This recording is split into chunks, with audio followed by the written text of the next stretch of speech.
Welcome back mga teknik sa aking YouTube channel. Ngayon mga teknik, bibigyan ko kayo ng idea kung paano nyo malalaman kung original stock carburetor pa yung inyong nakakabit sa Mio Salty Sporty.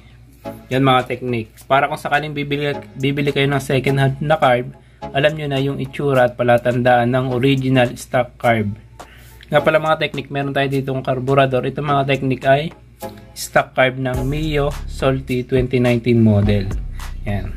Ito mga teknik yung mga palatandaan niya para malaman yung original, yung mabibili yung second hand na carb or brand new.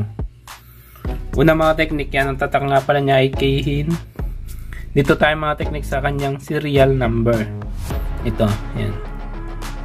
Yung serial number niya mga teknik ay malalim yung pagkaka-ukit niya, pagkakadat. Kumbaga para siyang tuldok na inulma, malalim, hindi katulad sa mga local na mababaw. Yan, makikita nyo.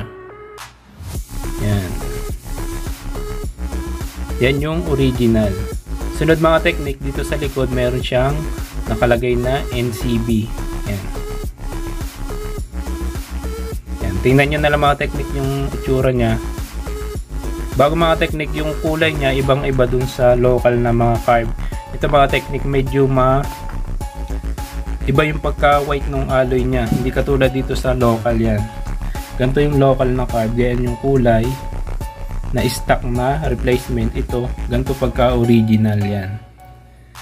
Sunod mga teknik ay yung pinaka gold niya dito sa may loob. Yan mga teknik. Yan makikita nyo may nakalagay siyang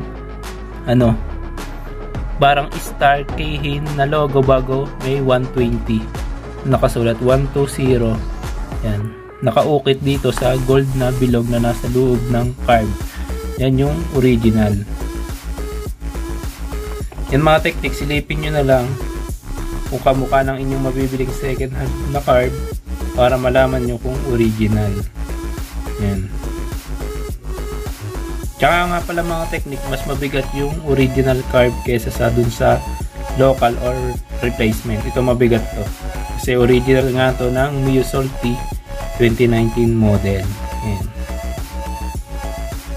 Ito mga teknik, parang dun to sa may harness. Tinanggal na. Yan mga teknik, kung may tanong pa kayo, huwag nyo kalimutan mag-comment, mag-subscribe. Salamat sa panonood and God bless.